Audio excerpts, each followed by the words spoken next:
The greatest dynasty in NFL history was formed in New England. Led by the greatest QB and head coach of all time.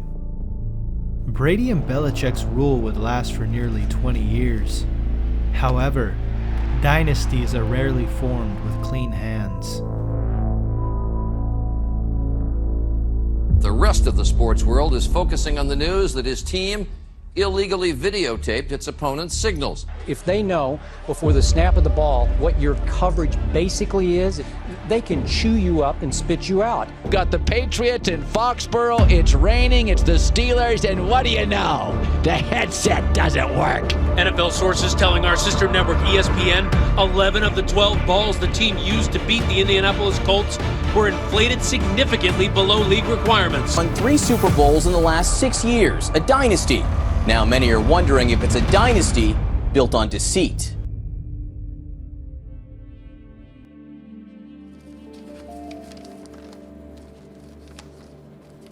The year 2000 was a year of new beginnings for New England. After a disappointing tenure with head coach Pete Carroll, the Patriots brought in head coach Bill Belichick. Belichick had been the assistant head coach for the Patriots during the 1996 season, in which they lost to the Green Bay Packers in Super Bowl 31,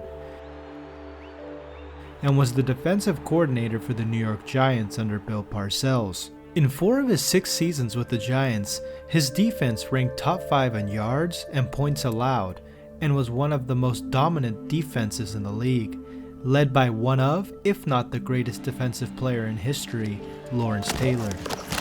2 days had passed. It was now round 6, and the Patriots' next pick was coming up.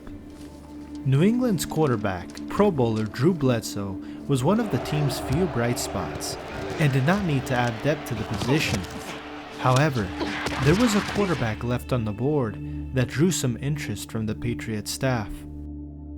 Championed by Patriots quarterback coach Dick Rehbein and then player personnel director Bobby Greer, a QB who, no matter how bright the lights or how grand the stage, was able to perform at a high level. Tom Brady, a player who arrived at the University of Michigan as a 7th-string backup and fought his way to the starting job for his junior and senior year. He was projected to go in the 3rd round by Patriots scouts, and to Belichick's surprise, Brady was still on the board, and he made his move. A move that would form one of the NFL's most celebrated and polarizing dynasties in NFL history. Tom Brady would fight his way to 2nd on the depth chart, right under Drew Bledsoe, and after Mo Lewis's vicious hit that nearly ended Bledsoe's life, Brady took the field, and from that moment on, it was Brady's team. The Patriots would go on to have 19 consecutive game-winning seasons, 17 division titles, and 6 Super Bowl titles, and appear in 13 AFC Championship games. 2 decades of dominance, a dynasty that had no equal, a team that always seemed to be 2 steps ahead of their opponents. However, the infallible New England Patriots would soon fall under intense scrutiny, a rival team's coaches, and their dynasty's validity would be questioned.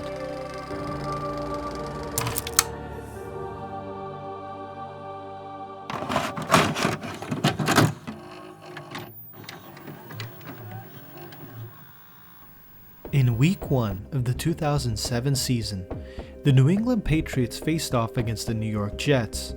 The storyline at the forefront of everyone's mind was the Patriot debut for one of the greatest receivers in history, Randy Moss. Early on this drive, now Brady wide open, it is Moss. On his back foot, Brady hits Moss. Brady, look at the sidelines, it's Moss in stride. Moss would go for 183 yards receiving and a touchdown in his first ever game with Tom Brady and the Patriots. The Patriots' high-powered offense made them Super Bowl favorites. However, Moss's debut performance would be overshadowed by a seemingly inconsequential storyline. Belichick would be facing a former disciple, Eric Mangini, former defensive backs coach turned defensive coordinator for New England. Mangini was well aware of Belichick's tactics and tendencies, even those that stood on the fringes of legality. Prior to the game, Mangini alerted security of Belichick's filming of defensive signals. And just before halftime, security caught one of Belichick's men in the act. Security confiscated the camera and turned it over to NFL officials. Security noted that the videographer was visibly shaking and sweating. He was wearing a polo shirt with a taped-over Patriots logo under a red media vest. Later that week, Belichick issued an apology stating, "I want to apologize to everyone who has been affected, most of all ownership, staff, and players." Roger Goodell was swift in his punishment.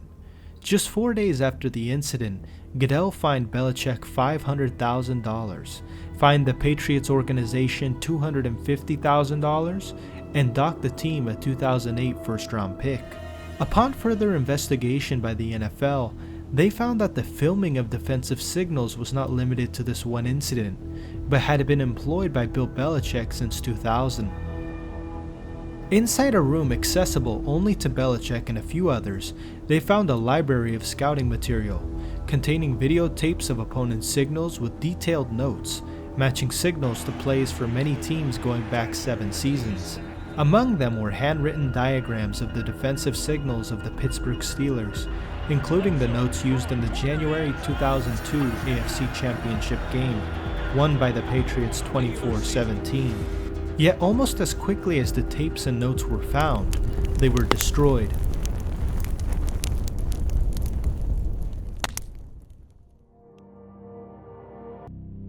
In 2002, a Boston tabloid, the Boston Herald, reported that the New England Patriots had videotaped the St. Louis Rams' February 2002 walkthrough practice prior to Super Bowl 36. This was denied by Belichick, and the article was soon retracted by the Boston Herald, issuing a front-page apology after being unable to confirm their allegations.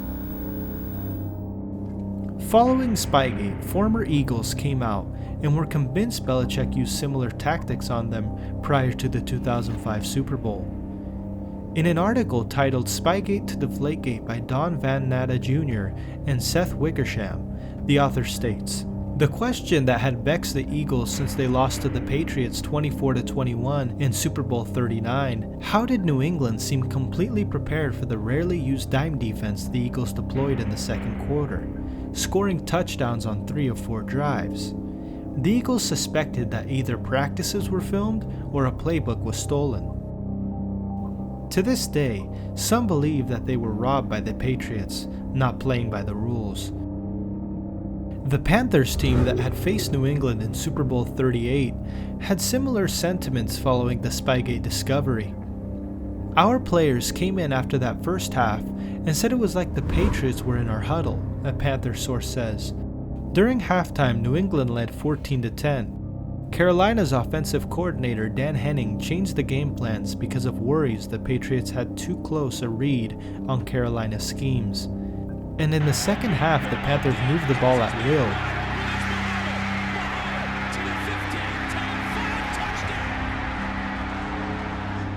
Before losing 32-29 on a last-second field goal.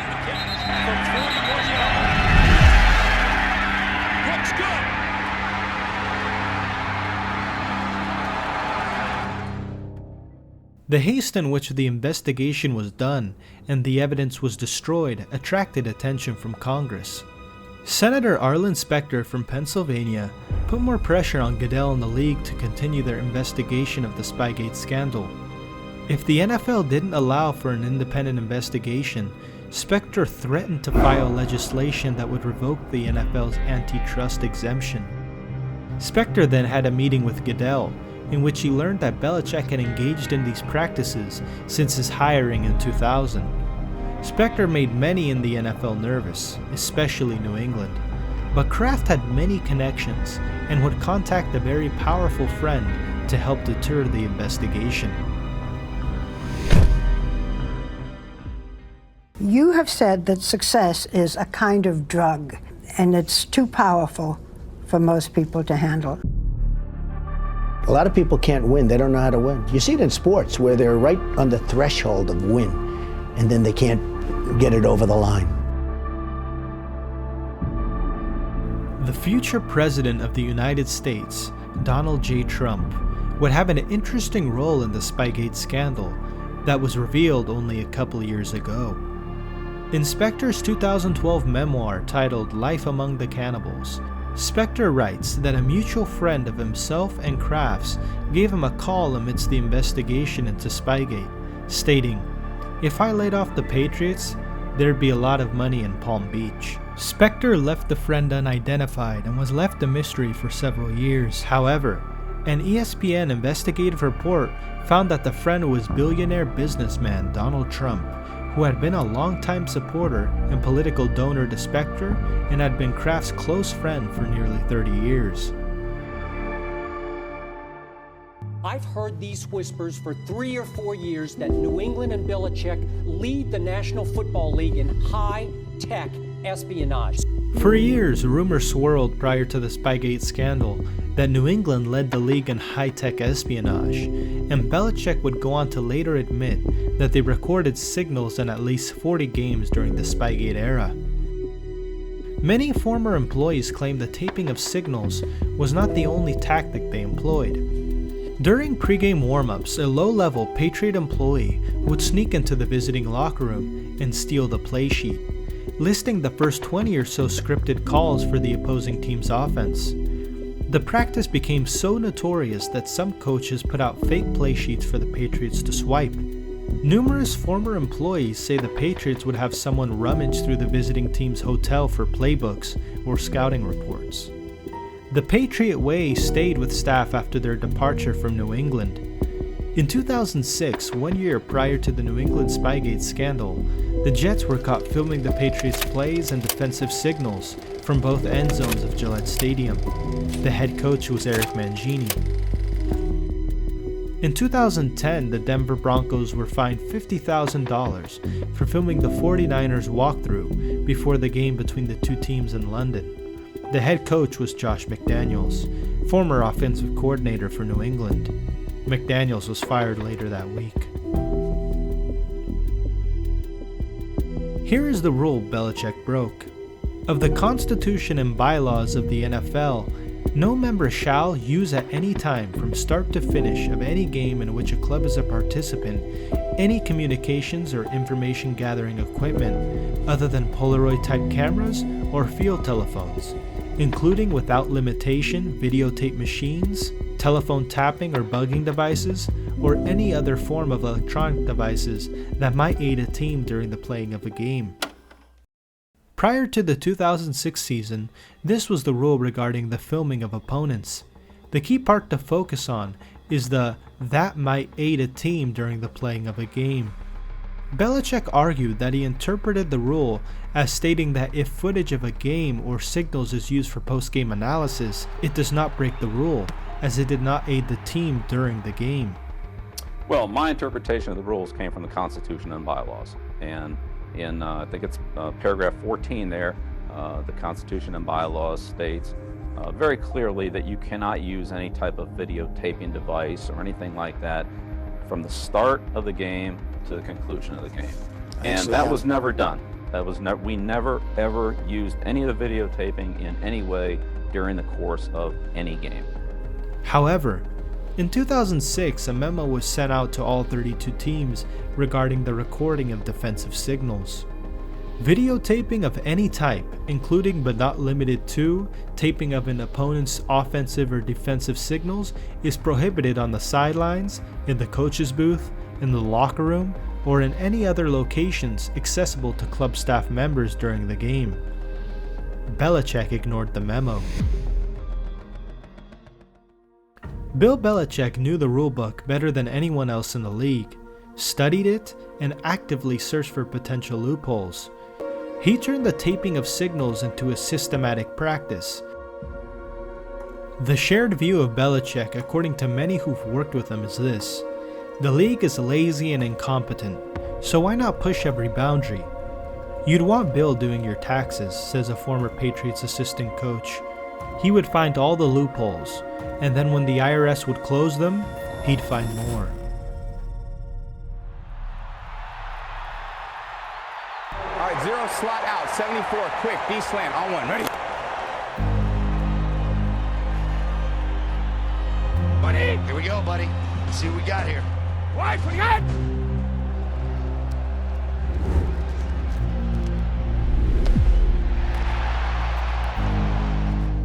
An excellent example of Belichick's ability to exploit the NFL's rulebook occurred in 2014 in an AFC divisional game against the Baltimore Ravens.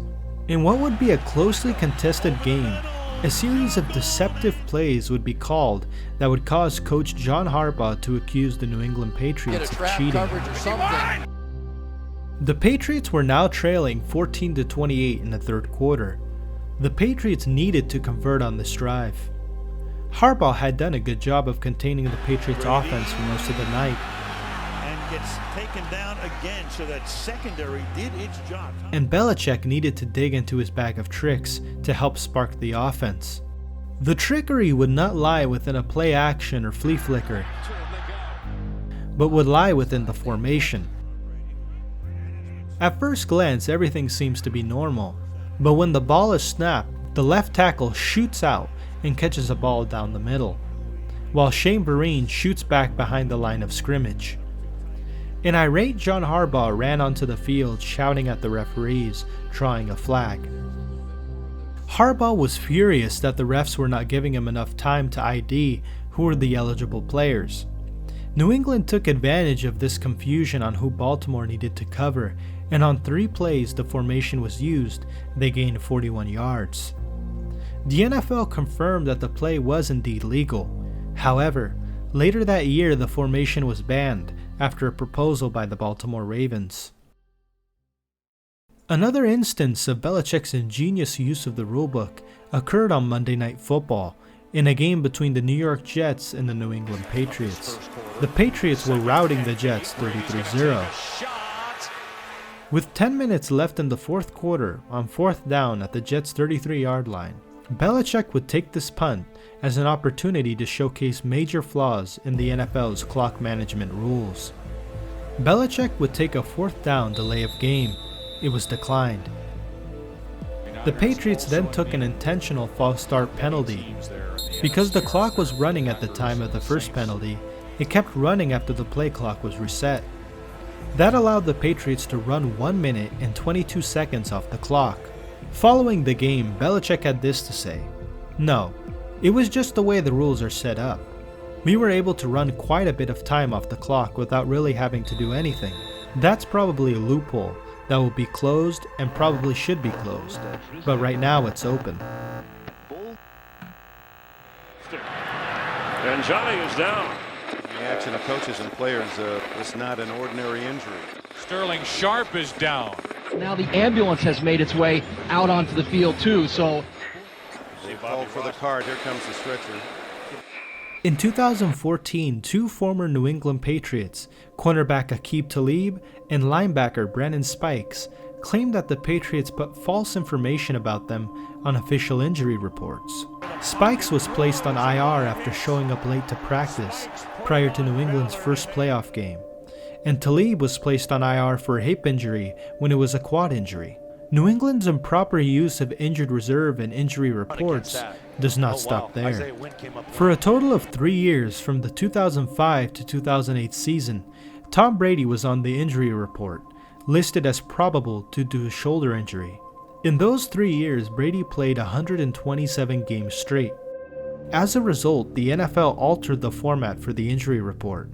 On Wednesday and Thursday, teams are required to list injuries and whether a player did not participate in practice, had limited participation, or had full participation. On Friday, the designations switched to the traditional out, doubtful, questionable, and probable. Belichick knew information was power and did everything in his ability to keep his opponents off balance. During Matt Walsh's interrogation regarding injured reserve, he stated that he was once instructed to remove the labels and erase tapes of a Patriots practice because the team had illegally used a player placed on injury reserve.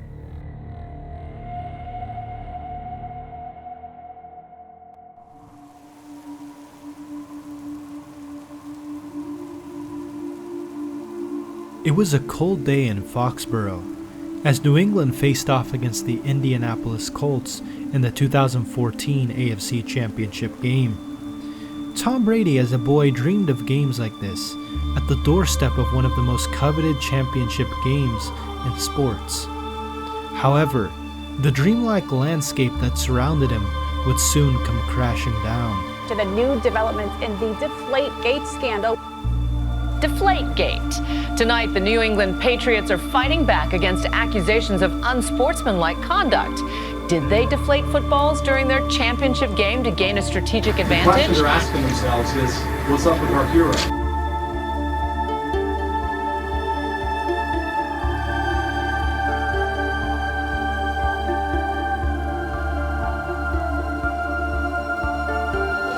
What do you think makes a good ball player? So you say, if you're so familiar with the equipment, how could you not know that the balls were underinflated?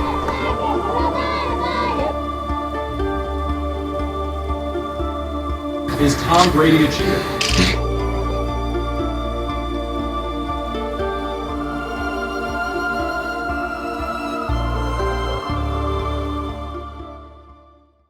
The Patriots were hated by all, the focal points of media scrutiny. Spygate had labeled the Patriots as cheaters, and Deflategate made them villains. Make it to him, Brady, middle, intercepted by DeQuell Jackson. And Vereen has the tackle. After DeQuell Jackson's interception, he headed over to the sideline. And amidst the celebration, he noticed something strange about the ball. The ball seemed to be underinflated. The team then notified NFL Game Day Operations that they understood that there was a problem with the inflation level of a Patriots ball. At halftime, NFL officials inspected the footballs and found that 11 of the 12 New England footballs were underinflated by nearly 2 pounds per square inch. The officials then reinflated the balls and tested Indianapolis balls, and were only able to test 4 before halftime ended, but found that they were in regulation. It should be noted that the officials were using 2 different gauges, one that seemingly was not as well calibrated as the other, and these caused mixed results with the Colts footballs, as they were in regulation on one gauge, but not on the other. The Patriots would go on to dominate the Indianapolis Colts, winning 45-7, scoring 28 points in the second half of play, and advanced to the Super Bowl. While the upcoming Super Bowl matchup between the New England Patriots and the Seattle Seahawks was at the forefront of everyone's mind, the use of seemingly deflated footballs would throw the media and the Patriots franchise into a whirlwind. I think I heard it all at this point, and it's ridiculous. Obviously, whatever we need to do to cooperate with them, we'll do. So you're not deflating footballs, is that? Can't imagine. Accusations of foul play were widespread. While Belichick and Brady vehemently denied these allegations, it could not stop the media stampede that would ensue. About allegations they illegally underinflated footballs. Rubbing the football, I don't think you can change the pressure. To really change the pressure, you need one of these. The question atop everyone's mind was, how could the quarterback not be aware of the balls being underinflated? When asked, Hall of Fame head coach and announcer John Madden stated, "I can see that being between quarterback and the equipment guy. If the balls were indeed deflated, it would have to have been the quarterback's idea." Hall of Fame quarterback Troy Aikman also went on to say, "If balls were indeed inflated, I will go to my grave saying that Tom Brady knew the balls were deflated." This scandal over footballs and professional football will not go away, and in fact, it's taken on new life with word of video evidence being examined by the league and a so-called person of interest identified who took the footballs in question behind closed doors. The NFL launched its investigation into the use of underinflated footballs in the AFC Championship game during the 2014 to 2015 playoffs. On January 26th, an anonymous league source stated that the NFL was focusing in on a Patriots locker room attendant who was seen on surveillance taking the 24-game footballs into the restroom for around 90 seconds, and may have been the man responsible for the deflation. The Colts also claimed to have notified the NFL prior to the game that the Patriots may be using underinflated footballs, stating that in Week 11, when the Colts faced off against the Pats, Colts strong safety Mike Adams intercepted 2 passes thrown by Brady.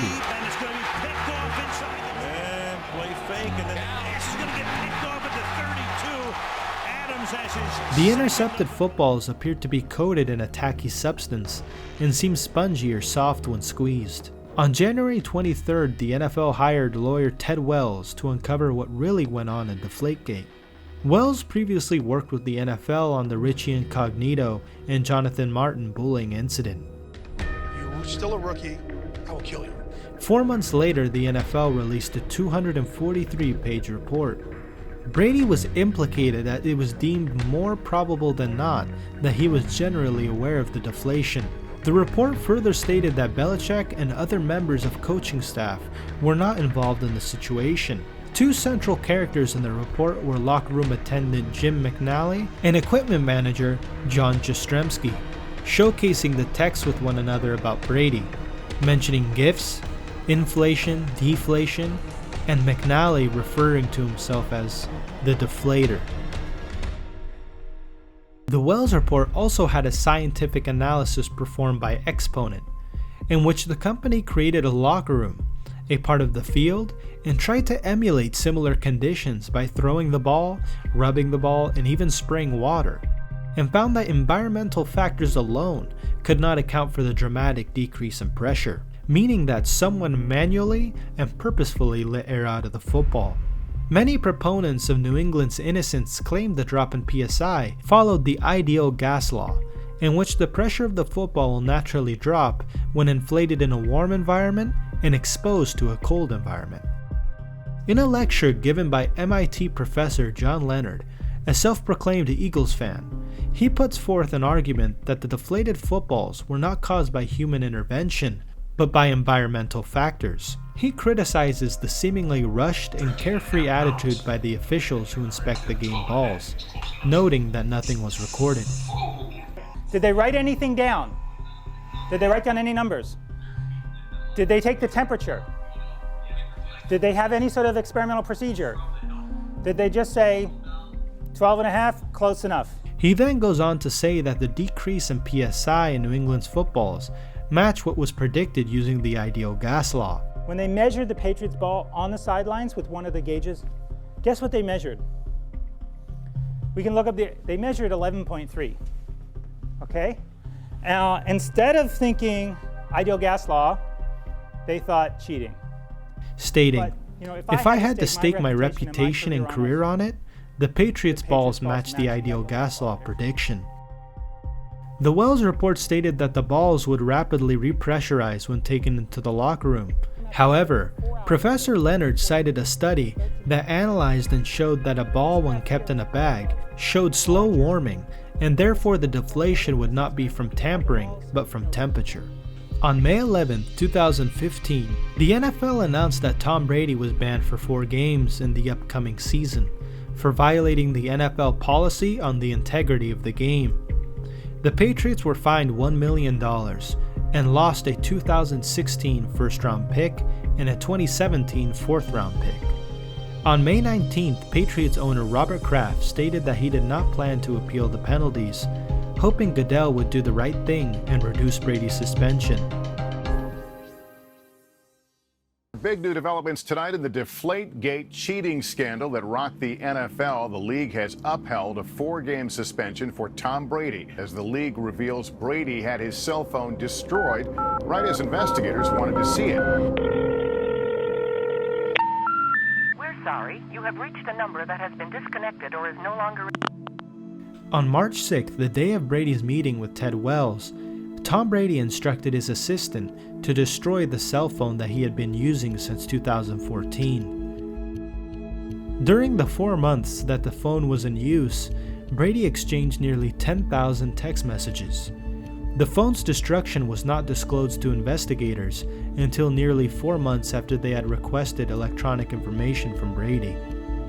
Brady claimed that it was a common practice for him when upgrading phones to destroy the old one. However, The NFL found that Brady didn't immediately destroy the phone he used between last spring and November, suggesting that this was not common practice, but an anomaly.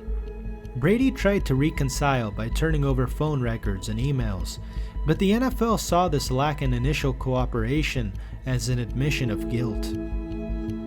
On July 28th, the NFL appealed. On September 3rd, Judge Berman overturned Brady's suspension, citing a lack of fair due process for Brady and claiming that the punishment was too harsh.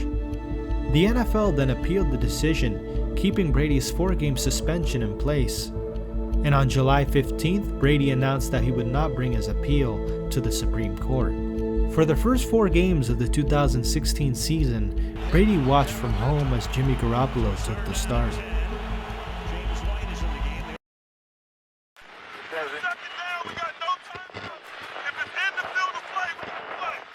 Steeler coaches in their headsets, they were getting the Patriot radio broadcast. You don't think, do you? Every team that I know of has some story about what happens to them in this stadium. But I guarantee you Mike Tomlin is hot right now. On September 10th, 2015, after a 21-28 loss to the New England Patriots, head coach Mike Tomlin was infuriated, claiming coaches couldn't communicate because they were hearing the Patriots radio broadcast on their headsets. When pressed after the game, an unhappy Mike Tomlin said headset issues have occurred repeatedly in New England. You just didn't have any communication? We were listening to the Patriots radio broadcast for the majority of the first half on our headsets. When asked whether he was surprised that the headsets went out when going against New England, defensive end for the Steelers Cam Hayward had this to say: "No, but I'm not going to make excuses." After the NFL's investigation, they released a statement. Based on our review to date, we believe that the audio interference on Steelers headsets last night was entirely attributable to an electrical issue made worse by the inclement weather.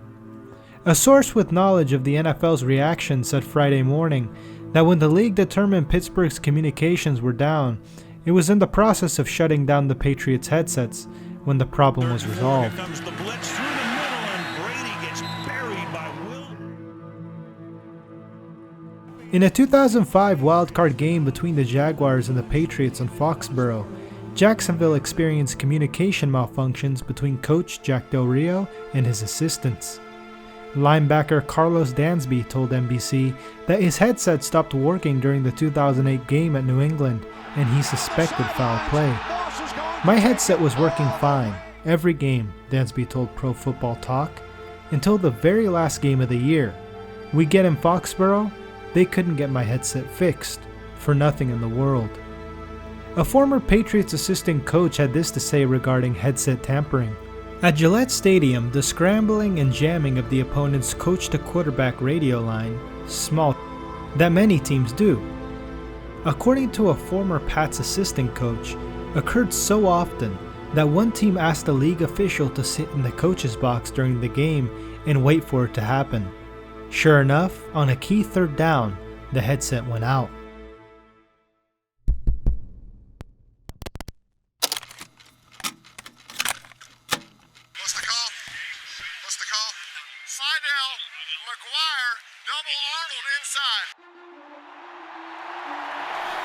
What a time to call it.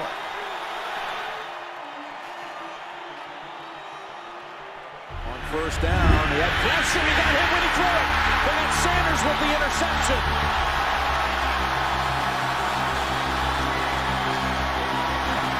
We played the Patriots in that second Super Bowl in Indianapolis, and they practiced at your facility all week. Were you a little nervous going back in your facility the next year that they didn't have like cameras in your quarterback room? Every time I played against New England, I used to go and talk to my receivers like in the shower in the far corner. I'm like, don't talk about a play next to my locker because I know it's bugged. I know it's got a hot mic in there. In May 2010, Peter King reported that when Peyton Manning played in Foxborough, he would be very careful where he would have his conversations, believing that the Patriots bugged the locker room. Head coach Tony Dungy claimed that Peyton talked to some teammates who were former Patriots, stating, "You better be careful what you say in the locker room. As a result of these suspicions, many of Manning's meetings when playing in Foxborough would take place out in the hall with his receivers, away from any prying ears.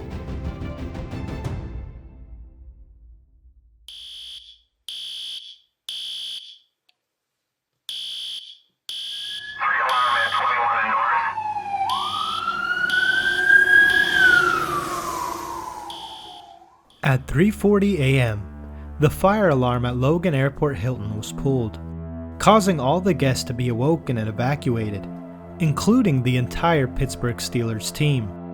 In just a couple hours, the AFC Championship game would take place between the Steelers and the New England Patriots. The false alarm was apparently planned out in advance by Patriots fans wanting to disturb the Steelers. The report stated that the man pulled the alarm, ran out of the hotel, and jumped into a waiting car, fleeing the scene. The culprit was later detained and identified as a 25-year-old self-proclaimed die-hard Patriots fan that was self-admittedly drunk during the incident. Soon afterward, former offensive lineman for the Steelers, Alan Faneca, tweeted this: "Never played a game in New England where that did not happen, every single time." On Monday, an anonymous NFL person described as someone who works in the NFL had this to say about the fire alarm incident: "Ask any team. The fire alarm goes off every time you're in New England," the person said. "Happened every year I was there." The pulling of a visiting team's fire alarm happens to many teams, and happened to New England twice prior to their Super Bowl against the Seattle Seahawks. Transpiring amidst Deflategate, it drew more attention from the media and caused rumors to swirl about the possibility of foul play. It must be the cheating Patriots who had something to do with this. Spygate now seemed like a distant memory. Nearly 10 years had passed and time did a poor job of healing old wounds.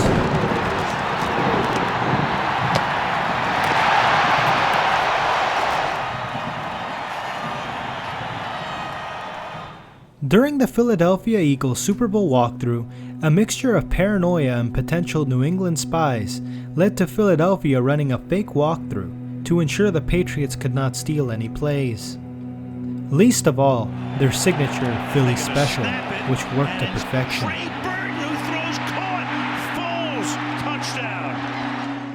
After the game, numerous callers on local Philadelphia radio shows argued that the Eagles beat the Patriots despite their spying, citing how the two teams ran nearly identical trick plays as evidence. But while the Eagles executed theirs to perfection, the Patriots slipped through their fingers.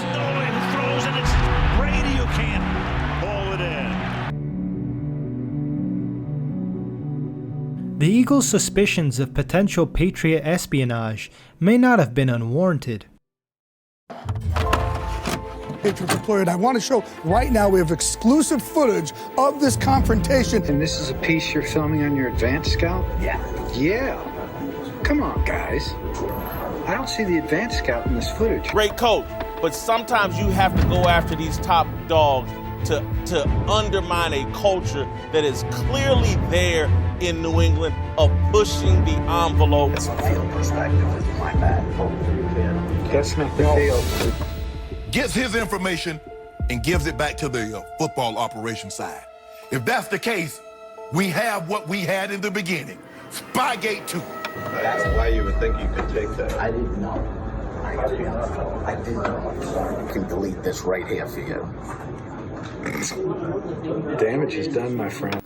One day prior to New England's matchup against the Cincinnati Bengals, a video obtained by Fox host Jay Glazer was released.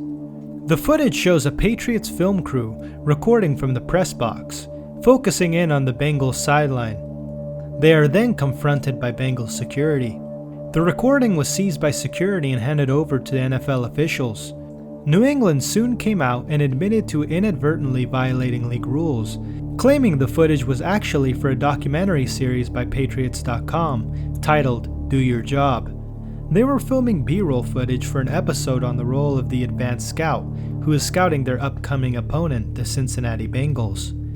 When Belichick was asked about the incident, he adamantly stated that the Patriots.com production crew is completely separate from football operations. However, something felt strange about this whole situation. As Matt Walsh, former Patriots video assistant, told investigators, during games, the Patriots videographers were told to look like media members, to tape over their team logos, or turn their sweatshirts inside out. The videographers also were provided with excuses for what to tell NFL security if asked what they were doing. Tell them you're filming the quarterbacks or the kickers, or footage for a team show. The era of hand signals had passed as a single defensive player now had a headset that eliminated the need for signals. The focus now was on substitutions, formations, and possible signals during hurry-up offenses. The Patriots.com video crew was granted credentials from the Cleveland Browns, the home team, but failed to inform the Bengals. Another strange fact is that present at the time of the recording was Dave Mondillo, a producer who has worked for Kraft TV for over 18 years, and stated that during the 8-minute filming of the sideline, he was in the restroom. As a result, the Patriots were fined $1.1 million and forfeited their third-round pick in the 2021 draft.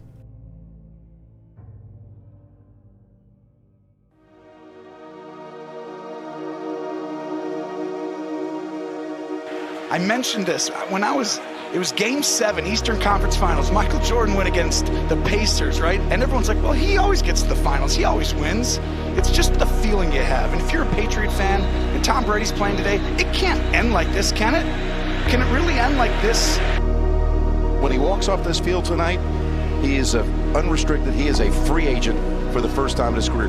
The greatest quarterback of all time could be in his last game at Gillette, and he has one more chance, and it says Dyer is straight. That's what it is. Yes. I mean, we'll never see this run again, Jim. Brady's pass is intercepted and returned for a touchdown by Logan Ryan, the former Patriot.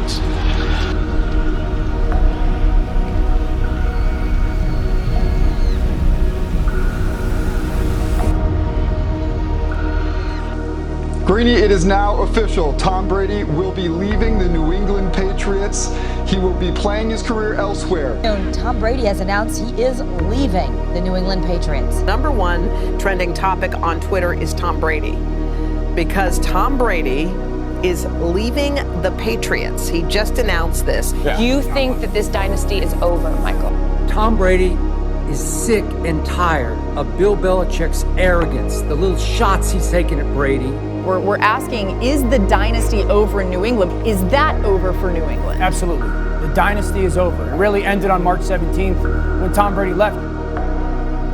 I want to say thank you for the past 20 years of my life and the daily commitment to winning and creating a winning culture built on great values. The league's first proven case of sideline spying has also revealed that these champions may be cheats. Our team has always set a great standard in pro sports, and I know it will continue to do just that. Brady's departure marked the end of a 20-year dynasty, an era of unprecedented success, marred in controversy and scandal.